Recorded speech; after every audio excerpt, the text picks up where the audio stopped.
My project is based on fire alarm system. When the situation is in normal condition,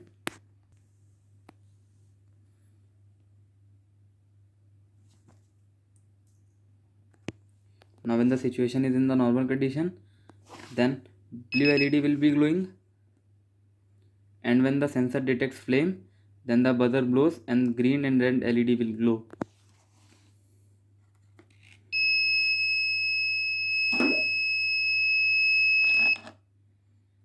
See, now the sensor is not detecting any flame, so blue LED is glowing, and as soon as it will detect the flame, then blue will be off and green and red will be glowing.